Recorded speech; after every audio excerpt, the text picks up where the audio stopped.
Jesus परिवार में आपको जय मसीह की। एक रात प्रभु यीशु मसीह एक पहाड़ पर प्रार्थना करने के लिए गए स्वर्गीय पिता से उसकी मर्जी को जानने के लिए।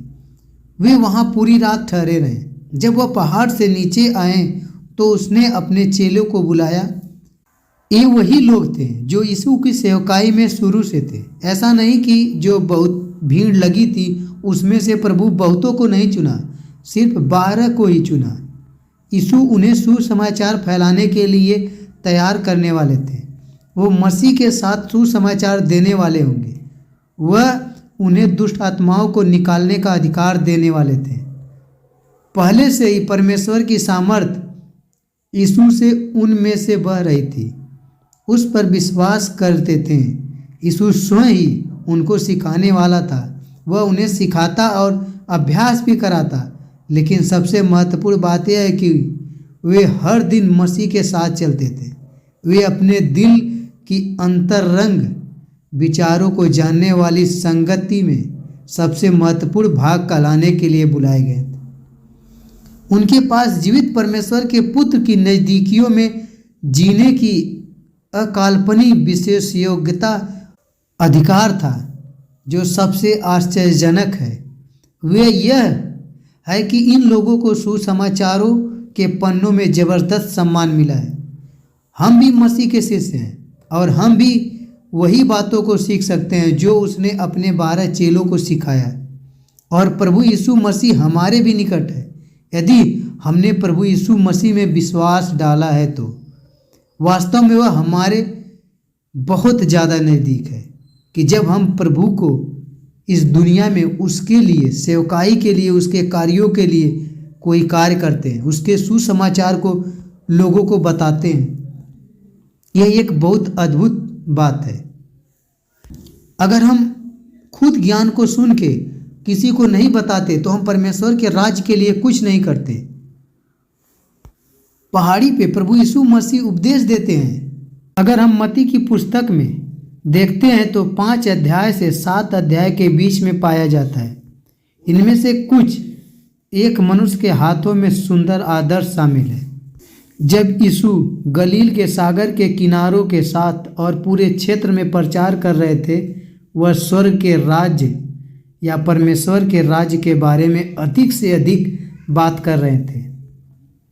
मत्ती ने यीशु के जीवन के बारे में लिखा इतनी सुंदरता से उसने सारी अच्छी बातों को एक तरफ इकट्ठा किया है। यीशु के बारे में सुनने वाले चकित रह गए और उनको एक अलग भाग में डाल दिया।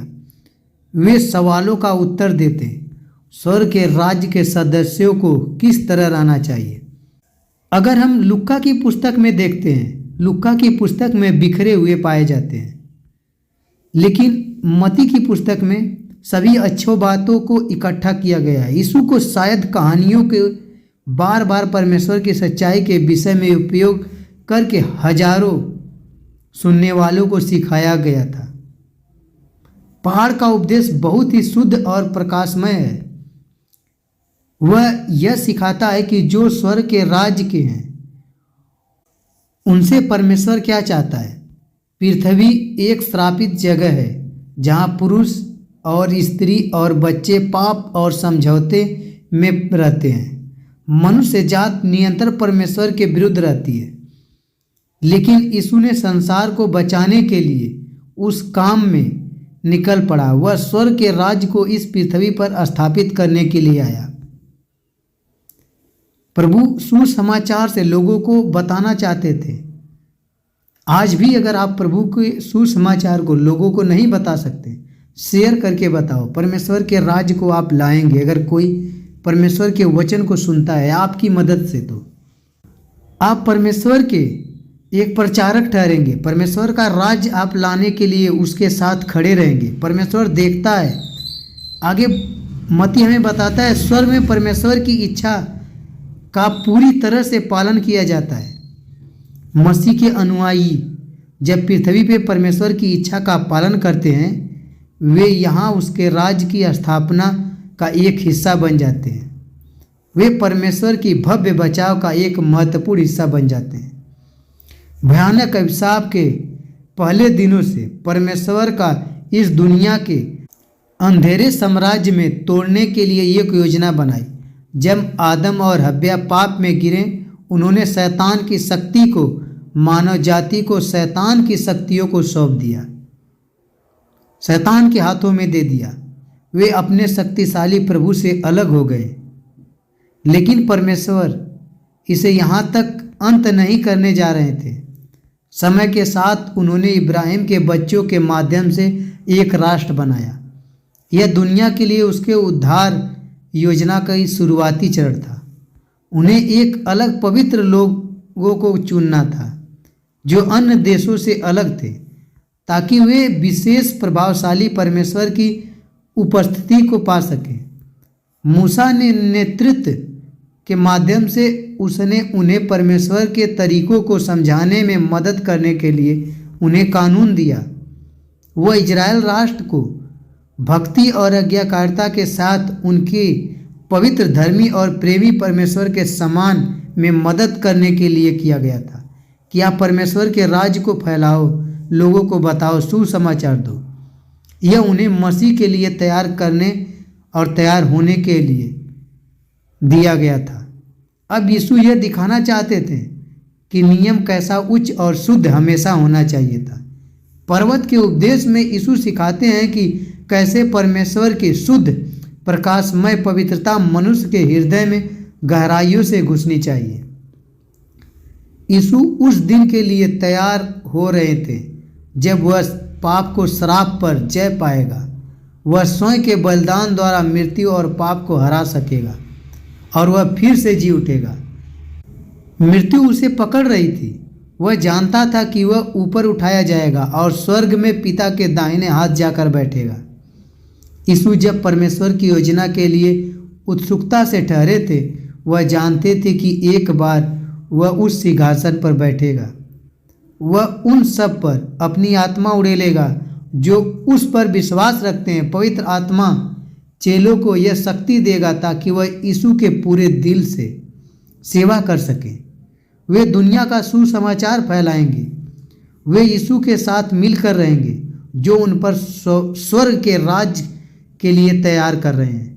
जो प्रभु का सुसमाचार इस पृथ्वी पर फैलाते हैं वे कलीसिया कहलाएंगे और उनके जरिए परमेश्वर का राज्य इस पृथ्वी पर फैलेगा।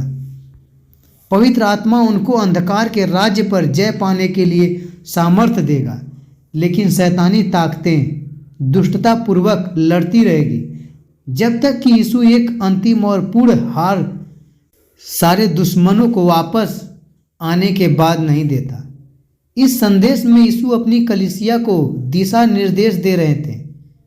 यीशु के मृत्यु के और जी उठने के समय और इस समय तक हम यीशु के राज्य को इस श्रापित संसार में जी रहे हैं।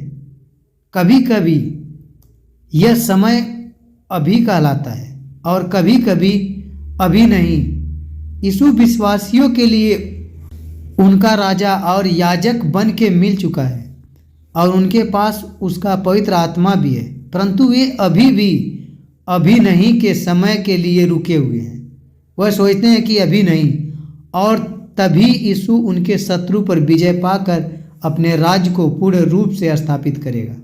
जब आप प्रभु के सुसमाचार को फैलाते रहेंगे, लोगों से बताते रहेंगे, हमें उसका जीवन है और हमसे राज्य के भागीदारी है। प्रभु हमें विश्वास रखता है कि हम ही उसके राज्य ला सकते हैं।